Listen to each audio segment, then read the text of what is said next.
C'est pas bon. J'aime pas. J'en veux pas. Ça vous dit quelque chose? Ces 3 petites phrases, elles ont le pouvoir de transformer un dîner préparé avec amour en véritable champ de bataille. C'est vraiment le point de départ de toute cette histoire, comprendre comment on en arrive là.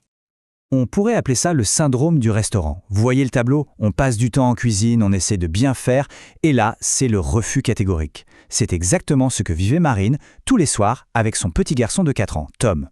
Alors la grande question c'est, est-ce qu'on peut en sortir? La réponse est oui, et on va voir comment.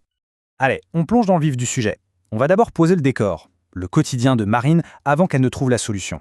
C'est vraiment l'illustration parfaite de cette lutte, de la frustration et bien sûr de la culpabilité que ressentent tant de parents. Imaginez un peu la scène. Un soir comme les autres. Marine a passé 45 minutes à préparer des nuggets maison avec des courgettes cachées dedans.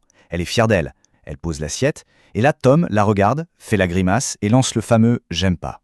Et c'est parti pour 30 minutes de négociation infernale. Allez, juste une bouchée.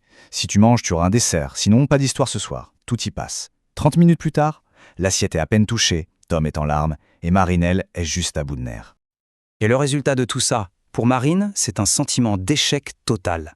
L'épuisement, bien sûr, mais aussi la culpabilité. Cette petite voix qui murmure « Je suis une mauvaise mère, je n'arrive même pas à nourrir mon enfant ». C'est un sentiment terrible, et beaucoup de parents le vivent en silence. Bon, on a bien compris le problème. Maintenant, il faut faire un virage à 180 degrés et essayer de comprendre ce qui se passe dans la tête de l'enfant. Parce que le point le plus important, c'est celui-ci. Tom ne faisait pas ça pour embêter sa mère. Il y a des raisons bien plus profondes. En fait, le refus d'un enfant n'est pas un caprice. C'est souvent dicté par des mécanismes très puissants. D'abord, il y a ce qu'on appelle la néophobie alimentaire. C'est une peur instinctive de la nouveauté, un réflexe hérité de nos ancêtres pour éviter de s'empoisonner. Ensuite, il y a le besoin de contrôle. Vers 3-4 ans, l'enfant découvre le pouvoir du non. C'est sa façon de s'affirmer, et l'assiette devient un terrain d'expression parfait pour ça. Il faut aussi ajouter la sensibilité sensorielle. Un enfant peut percevoir les goûts et les textures de façon 10 fois plus intense qu'un adulte. Et enfin, le point crucial, la pression. Quand on force, on ne crée pas de l'appétit, on crée une lutte de pouvoir. Et là, on tombe dans le piège. Un véritable engrenage s'installe. Plus le parent dit « Allez, goûte », plus l'enfant se braque. L'assiette n'est plus une source de plaisir ou de nourriture, c'est un enjeu de pouvoir. C'est un cercle vicieux terrible, pour tout le monde. Ok, le problème est posé, on comprend mieux les mécanismes. Passons maintenant à la partie la plus intéressante, la solution. Voici la fameuse méthode en 5 étapes, très concrète, que Marine a découverte et qui a littéralement tout changé chez elle. C'est le cœur de notre analyse. Voilà la feuille de route. Ce n'est pas de la magie, mais ce sont 5 stratégies simples, logiques et vraiment puissantes. L'idée, c'est de créer un tout nouvel environnement à table, un environnement basé sur la confiance et la découverte, et non plus sur le conflit. On va les décortiquer ensemble, une par une. La toute première étape est fondamentale. C'est la base de tout. On arrête de forcer. La règle est simple. Le parent reprend le contrôle sur ce qu'il peut contrôler, le menu et l'heure du repas. Par contre, l'enfant a le contrôle total sur ce qui entre dans sa bouche. Il décide s'il mange et combien il mange. Quand Marine a fait ça, la première fois que Tom a refusé, elle a juste dit « d'accord » et elle a débarrassé. Le pouvoir de cette étape, elle désamorce la lutte de pouvoir, instantanément. La deuxième étape, c'est la règle des 3 bouchées magiques. Mais attention, il y a une nuance super importante ici.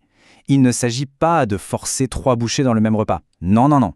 L'idée, c'est d'exposer l'enfant à un nouvel aliment au moins 3 fois sur des repas différents.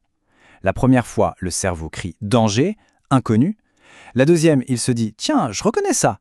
Et à la troisième, il peut commencer à se dire « ok, c'est bon, je connais ». La pression disparaît et la curiosité peut enfin pointer le bout de son nez. Troisième étape, on remet du jeu dans l'assiette. Les enfants apprennent par le jeu, c'est comme ça qu'ils fonctionnent. Marine a par exemple lancé le jeu du détective des goûts. Alors dis-moi, est-ce que ça croque sous la dent? Est-ce que c'est doux? Elle a commencé à faire des formes rigolotes, à donner des noms marrants au plat. Le jeu, ça désamorce complètement l'anxiété. L'assiette n'est plus une obligation, ça devient une aventure. La quatrième étape, et celle-là elle est presque magique, on invite l'enfant en cuisine. C'est tout simple, mais l'effet est incroyable. Quand un enfant participe à la préparation, même un tout petit peu, le plat devient sa création. Il y a une immense fierté. Et on a beaucoup plus envie de goûter quelque chose qu'on a fait soi-même. Pour Tom, le simple fait de laver les feuilles de salade, ça a tout changé. Il était devenu un créateur. Et on arrive à la 5e et dernière étape. C'est peut-être la plus simple en apparence, mais aussi la plus cruciale de toutes. Et on a souvent tendance à la sous-estimer. C'est l'exemple du parent. Être un modèle, en fait, c'est juste être conscient de son propre comportement. Marine a arrêté de manger debout dans la cuisine en vitesse.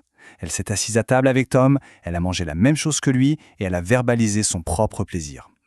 C'est bon ces carottes. Sans rien lui demander, juste en montrant que manger c'est normal, c'est agréable. Le repas est redevenu un moment de partage et plus un interrogatoire sur le contenu de l'assiette.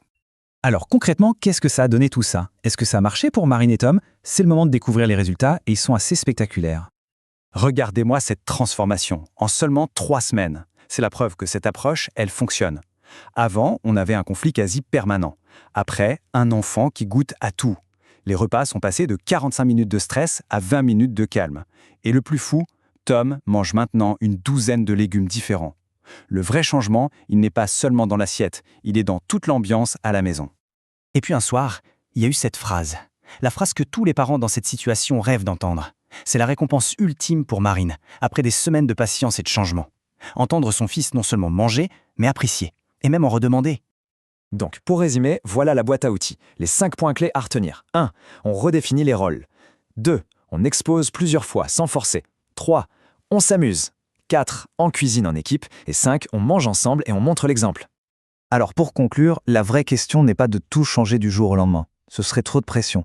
La question c'est plutôt, parmi ces 5 idées, laquelle semble la plus simple à mettre en place?